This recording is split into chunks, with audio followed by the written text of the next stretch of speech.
Взаимно. Работа идет. У вас здесь присутствуют сотрудники, например, соцблока, занятости, психологи, юристы, да? Глава республики была изначально поставлена задача, это чтобы у нас хорошо. было взаимодействие. Поэтому все вопросы, которые на сегодняшний день были, то, что необходимо было со стороны Министерства обороны решить по нашей линии, всегда мы созвонимся, находимся недалеко, рядом. Это очень важно, потому что не везде так, к сожалению. В большей степени все-таки вот эта связь утрачена. Хотелось бы отметить, что по нескольким решениям уже мы обратились в Минимущество и под кураторством главы помощь уже была оказана по нескольким обращениям именно по земельным участкам. У нас есть списки, они уходят по адресам, они рассказывают, какие льготы им полагаются, какое содействие. Мы как фонд имеем возможности обеспечению ребят и лекарственными средствами, направлениями на реабилитацию. Если даже нет в республике реабилитационного центра, мы можем оплатить и направить ребят в любой реабилитационный центр. Мы видим светлое, уютное помещение, проведен ремонт, созданы рабочие места для сотрудников филиала и приглашенных структур, которые в режиме одного окна оказывают помощь и содействие ветеранам специальной военной операции, которые возвращаются к мирной жизни, и сотрудники филиала решают самые разнообразные вопросы, исходя из запросов самих ветеранов. Это и помощь в получении документов ветеранов боевых действий и удостоверений инвалида войны, для того, чтобы потом своевременно получить выплаты как федерального, так и регионального уровня, для того, чтобы получить обеспечение и реабилитации, санаторно-курортным лечением, техническими средствами реабилитации, современными протезами. И у нас есть такая возможность сейчас помощи ребятам.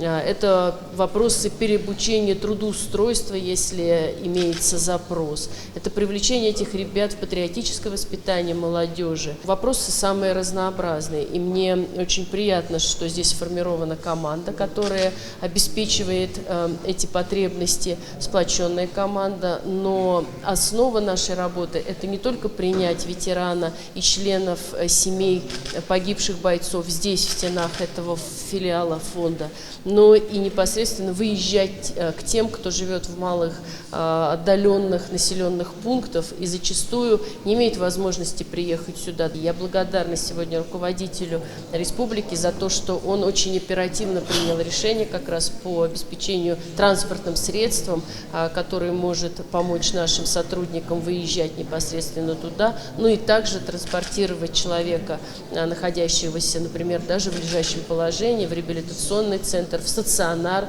Поэтому, мне кажется, вот это межведомственное взаимодействие и нашего Государственного фонда «Защитники Отечества», и администрации, и руководителей региона дают возможность вот такой комплексной услуги, комплексного взаимодействия по всем широким направлениям работы фонда. Фонд свою работу всегда будет делать. Но здесь надо на местах, у каждого душа должна болеть, потому что каждый, кто там находится, каждый – это герой. Если он получил военное ранение, понимаете, боевых действий, мы должны со всем вниманием к этому отнестись. Очень важно собирание документов. Человек не должен ходить или там сидеть и запрашивать какие-то справки для себя. Ну и коллектив, который здесь работает, я думаю, что они должны быть психологами, врачами души.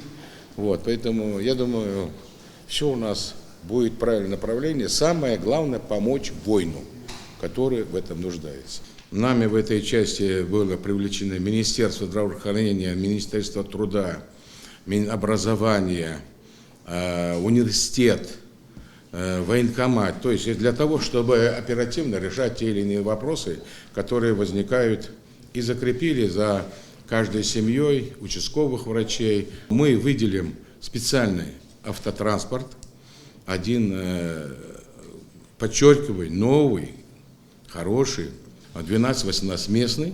Я предложил еще выделить передвижной.